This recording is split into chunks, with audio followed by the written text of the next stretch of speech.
नमस्कार साथियों, आईईए की इस प्लेटफॉर्म पे आपका स्वागत है। सर्वप्रथम आप सभी को होली की हार्दिक शुभकामनाएं।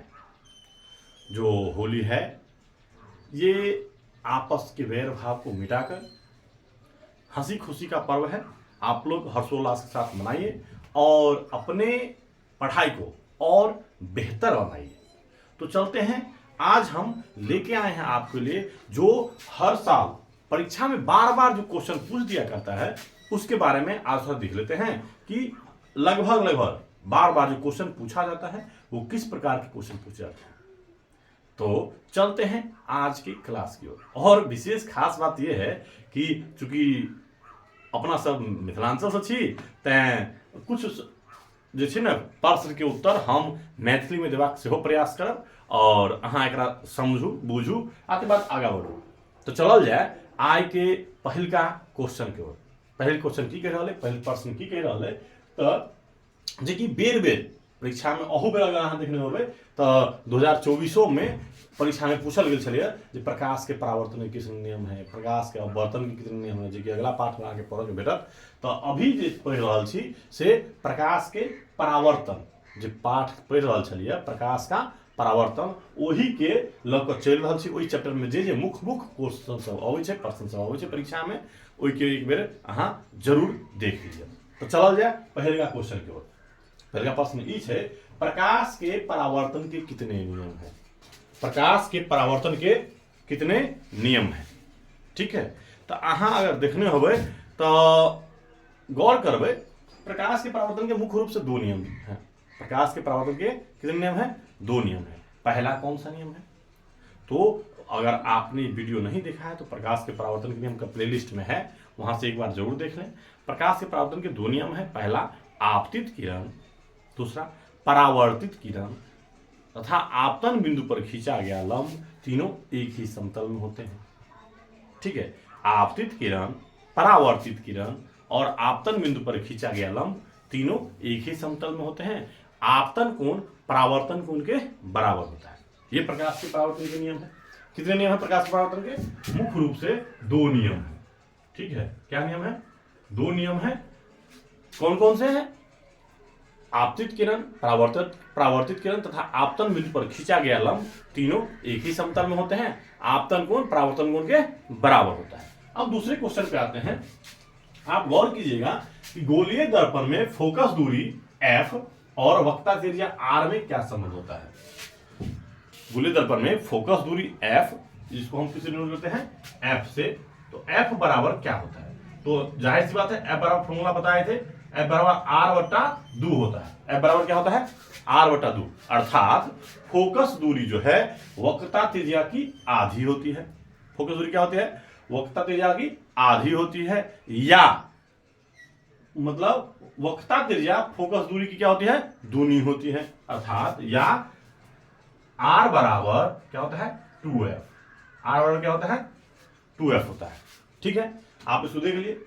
ये बराबर परीक्षा में प्रायः पूछ दिया करता है, इसको आप एक बार गौर से देख लें। अब अगले क्वेश्चन पे आते हैं, किस दर्पण में काल्पनिक प्रतिबिंब बनता है? किस दर्पण में काल्पनिक प्रतिबिंब बनता है? तो ध्यान रखने वाली बात, आप जब ध्यान गौर से देखिए। आप अगर पिछला वीडियो देखे होंगे तो आपको पता होगा कि दर्पण में अगर बात करें तो काल्पनिक प्रतिबिंब समतल दर्पण में, और गोलीय दर्पण जो कि अवतल दर्पण और उत्तल दर्पण, तीनों दर्पण में क्या बनता है? आपको कभी कभी ऐसा क्वेश्चन पूछ दिया करता है, ऑप्शन दे देगा कि निम्नलिखित में से किस दर्पण में काल्पनिक प्रतिबिंब बनता है? समतल दर्पण, अवतल दर्पण, उत्तल दर्पण, इनमें से कोई नहीं, या इनमें से सभी हो सकता है, या इनमें से सभी। तो ध्यान रखने वाली बात है क्या? वहां से इनमें से सभी, अर्थात समतल दर्पण, अवतल दर्पण, उत्तल दर्पण, तीनों ही दर्पण में काल्पनिक प्रतिबिंब बनता है। तीनों दर्पण में क्या बनता है? काल्पनिक प्रतिबिंब बनता है। ठीक है, चलो अगले क्वेश्चन पे चलते हैं। किस दर्पण में वास्तविक और काल्पनिक दोनों प्रतिबिंब बनता है? अब अगला क्वेश्चन है, किस दर्पण में वास्तविक और काल्पनिक दोनों प्रतिबिंब बनता है? तो ये हो जाएगा कौन सा दर्पण? अवतल दर्पण। अवतल दर्पण ही एक ऐसा दर्पण है जिसमें वास्तविक और काल्पनिक दोनों प्रतिबिंब बनता है। अगर पूछा जाए कि वास्तविक प्रतिबिंब किस दर्पण में बनता है? दर्पण है तो अवतल दर्पण में ही वास्तविक प्रतिबिंब बनेगा। ठीक है, चलिए आगे चलते हैं। अब अगला क्वेश्चन है, हजामती दर्पण के रूप में किस दर्पण का उपयोग किया जाता है? अगर पिछले भी दर्पण की उपयोगिता में मैंने पढ़ाया है कि हजामती दर्पण में किस दर्पण का उपयोग होता है, तो अवतल दर्पण का उपयोग किया जाता है। किस दर्पण का? अवतल दर्पण का। किसमें? हजामती दर्पण के रूप में किस दर्पण का उपयोग किया जाता है? अवतल दर्पण का उपयोग किया जाता है। यहां तक देख लीजिए। ठीक है, अब अगला क्वेश्चन है, उत्तल दर्पण का एक उपयोग बताइए। उत्तल दर्पण का एक उपयोग बताइए। तो उत्तल दर्पण का मुख्य उपयोग होता है, आप अगर कोई बाइक या मोटरसाइकिल चलाते होंगे तो देखिए, तो पश्च दृश्य के रूप में। किसमें? आप देखिए साइड मिरर के रूप में किसका उपयोग होता है? इंग्लिश में बोले तो साइड मिरर, और नहीं तो हिंदी बोले तो पश्च दृश्य। पीछे देखने वाला जो दर्पण होता है, साइड में लगा होता है, उसमें किसका उपयोग होता है? उसमें मुख्य रूप से उत्तल दर्पण का प्रयोग होता है। ठीक है, अगला क्वेश्चन पे चलते हैं। देखिए, हो गया गोलीय दर्पण में आवर्धन का ऋणात्मक मान बताता है। आपको पता होगा कि हम गोलीय दर्पण में m बराबर क्या होता है? -v/u। अब यहाँ पे मान क्या है? ऋणात्मक है। तो ऋणात्मक मान क्या बताएगा? ध्यान रखने क्या है, ध्यान रखना कि m बराबर -v/u, ये गोलीय दर्पण में आवर्धन होता है। आवर्धन m का मान क्या होता है? -v/u। यहाँ पे बता रहा है ये कि प्रतिबिंब जो है क्या है? वास्तविक है, उल्टा है। प्रतिबिंब क्या है?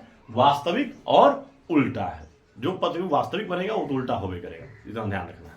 ठीक है, तो ये हो गया। क्या मान बताता है कि अब क्या पूछ रहा है? गोलीय दर्पण में आवर्धन का ऋणात्मक मान बताता है कि प्रतिबिंब क्या है? प्रतिबिंब क्या है? उल्टा है, अर्थात वास्तविक है। ठीक है, ये हो गया। वास्तविक और आभासी प्रतिबिंब में क्या अंतर है? आपको पूछा गया है कि वास्तविक और आभासी प्रतिबिंब में क्या अंतर है। तो ये देखने क्या है इसमें, अब पीछे भी हम बताए, लेकिन आज मेन है क्वेश्चन सीरीज में आए हैं तो इसको एक बार देख लेते हैं। वास्तविक प्रतिबिंब वास्तविक कटान से बनता है और आभासी प्रतिबिंब आभासी कटान से बनता है। ठीक है, पहला हो गया। क्या दूसरा क्या होता है? वास्तविक प्रतिबिंब को पर्दे पर उतारा जा सकता है, आभासी प्रतिबिंब को पर्दे पर उतारा नहीं जा सकता है। वास्तविक प्रतिबिंब सीधा होता है और काल्पनिक प्रतिबिंब क्या होता है? वास्तविक प्रतिबिंब क्या होता है? उल्टा होता है। वास्तविक प्रतिबिंब क्या होता है? उल्टा होता है। और काल्पनिक प्रतिबिंब क्या होता है? सीधा होता है। काल्पनिक प्रतिबिंब क्या होता है? सीधा होता है। ये आपका मुख्य अंतर हो गया किसमें? वास्तविक प्रतिबिंब में और आभासी प्रतिबिंब में। ठीक है, अवतल दर्पण और उत्तल दर्पण में अंतर स्पष्ट करें। अब आपको बताए थे अवतल दर्पण और उत्तल दर्पण में मुख्य अंतर जो होता है, अवतल दर्पण का परावर्तक सतह क्या होता है? धंसा हुआ होता है। अवतल दर्पण का परावर्तक सतह क्या होता है? धंसा होता है। वहीं उत्तल दर्पण का परावर्तक सतह क्या होता है? उठा हुआ होता है। अवतल दर्पण को किसी खोखले गोले को जब बाहर से रंजित करेंगे, गोला कोई है, इसको हम कहां से रंजित करेंगे? बाहर से रंजित करेंगे, तो कौन सा दर्पण बनेगा? ये बनेगा अवतल दर्पण। किसी खोखले गोले को बाहर से रंजित करने पर अवतल दर्पण बनता है, जबकि किसी खोखले गोले को भीतर से रंजित करने पर, अगर इस साइड से रंजित कीजिएगा तो ये कौन सा दर्पण बनेगा? ये दर्पण बनेगा उत्तल दर्पण। रंजित कीजिएगा तो ये परावर्तक सतह हो गया, तो ये कौन सा दर्पण बना? उत्तल दर्पण। इतना आप ध्यान दीजिएगा। ठीक है, यही मुख्य अंतर क्या उसमें होता है? अवतल दर्पण और उत्तल दर्पण में। और एक और देख लीजिए, अवतल दर्पण क्या होता है? वास्तविक और आभासी दोनों प्रतिबिंब बनाता है, जबकि उत्तल दर्पण क्या होता है? सिर्फ और सिर्फ का आभासी या काल्पनिक प्रतिबिंब बनाता है। ठीक है, अब गोलीय दर्पण में निम्नलिखित बिंदु को परिभाषित कीजिए। एक बार हम आपको यही इस और कुछ इसमें पॉइंट छुटा हुआ है जो हम नेक्स्ट वीडियो चाहेंगे लाने के लिए। ठीक है, अभी आप लोग देख लें क्या कि गोलीय दर्पण में निम्नलिखित बिंदु को परिभाषित क्या उनका बिंदु है? ध्रुव। अहाँ सब अगर बुझत हो गए, अगर एक बार फिर अगर हम वहाँ के मैथिली में से समझा दे, ध्रुव किसे कहते हैं? अब आप कहाँ से पूछत जे ध्रुव केकरा कहै छै? नहीं, ध्रुव कहै छै केकरा? तो गोलीय दर्पण का किसी भी गोलीय दर्पण के जो मध्य बिंदु होय छै, जेकरा P से डिनोट करै छै, मध्य बिंदु के तो से डिनोट करै छै P से डिनोट करै छै। अच्छा, मध्य बिंदु होय छै ओकरा कथि कहै छै? ध्रुव कहै छै। ठीक छै, आगा देखल जाय फोकस केकरा कहै छै? अब देखियो, ध्यान देखबै, मुख्य अक्ष के समानांतर आती प्रकाश, ये मुख्य अक्ष भेले, एक समानांतर आती प्रकाश की किरण दर्पण से परावर्तन के बाद जिस बिंदु पर मुख्य अक्ष को काटती है या मुख्य अक्ष जिस बिंदु पर मिलती है या मिलती हुई प्रतीत होती है, उसको हम क्या बोलेंगे? दर्पण का फोकस बोलेंगे। उसी बिंदु को जना कि अहाँ के हम कहलहुँ जे अवतल दर्पण भेले। जना अगर यहाँ उत्तल दर्पण रहते तो की होते? ओकरा ओइ जब मुख्य फोकस की होते? दर्पण के पीछा से देते। अहाँ गौर से देखियो, ई भेले कथी? ई कौन दर्पण भेले? उत्तल दर्पण भेले एते ना।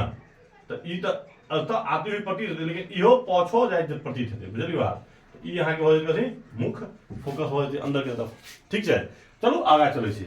वक्रता केंद्र नहीं, गोलीय दर्पण, गोलीय दर्पण जिस खोखले गोले का भाग होता है उसके केंद्र को क्या बोलते हैं? वक्रता केंद्र कहते हैं।